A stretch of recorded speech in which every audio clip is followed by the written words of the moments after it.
ಇತರ ರಾಯಚೂರಿನಲ್ಲೂ ಪರಿಸ್ಥಿತಿ ವಿಭಿನ್ನವಾಗೇನಿಲ್ಲ. ಜೀವ ಭಯದಲ್ಲೇ ಮಕ್ಕಳಿಗೆ ಪಾಠ ಮಾಡುವ ಪರಿಸ್ಥಿತಿ ಇದೆ. ಅಲ್ಲಿನ ಶಿಕ್ಷಕ ವರ್ಗದ್ದು ಕುಸಿದು ಬೀಳೋ ಹಂತದಲ್ಲಿದೆ ಸರ್ಕಾರಿ ಶಾಲೆ.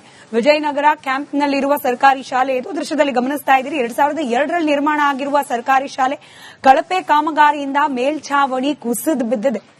ಪ್ರತಿನಿತ್ಯ ಮರದ ಕೆಳಗೆ ಮಕ್ಕಳಿಗೆ ಪಾಠ ಹೇಳಿಕೊಡಲಾಗಿದೆ. ಹೊಸ ಕಟ್ಟಡಕ್ಕೆ ಮನವಿ ಮಾಡಿದ್ರೂ ಕೂಡ ಸರ್ಕಾರದಿಂದ ಸ್ಪಂದನೆ ಲಭ್ಯವಾಗ್ತಾ ಇಲ್ಲ ಅಂತ ಹೇಳಿ ಪೋಷಕರು ಜೊತೆಗೆ ಆ ಶಾಲೆಯಲ್ಲಿ ಕಲಿತಾ ಇರೋ ಮಕ್ಕಳು ಕೂಡ ಆಕ್ರೋಶ ವ್ಯಕ್ತಪಡಿಸಿದ್ದಾರೆ.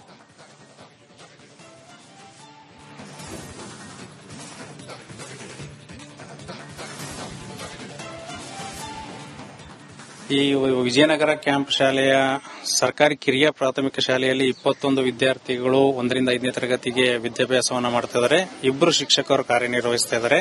ಇಲ್ಲಿರ್ತಕ್ಕಂಥ 2 ಕೊಠಡಿಗಳು ಸಂಪೂರ್ಣವಾಗಿ ಶಿಥಿಲಾವಸ್ಥೆಯಲ್ಲಿದ್ದು ಬೀಳುವಂತಹ ಅಪಾಯಕಾರಿ ಮಟ್ಟದಲ್ಲಿರ್ತಕ್ಕಂತಹ ಕೊಠಡಿಗಳಾಗಿರೋದ್ರಿಂದ ನಾವು ನಮ್ಮ ಇಲಾಖೆಗೆ ಮತ್ತು ಮಾನ್ಯ ಮುಖ್ಯ ಕಾರ್ಯನಿರ್ವಹಣಾಧಿಕಾರಿಗಳ ಕಚೇರಿಗೆ ಮುಖ್ಯ ಗುರುಗಳ ಮುಖಾಂತರವಾಗಿ ಪತ್ರಗಳನ್ನ ಮತ್ತು ಗ್ರಾಮ ಪಂಚಾಯಿತಿಯವರಿಗೂ ಕೂಡ ಪತ್ರಗಳನ್ನ ನೀಡಿ ಈ ತರ ತುಂಬಾ ತೊಂದರೆಯಲ್ಲಿದ್ದಾವೆ, ಮಕ್ಕಳಿಗೆ ಅಪಾಯ.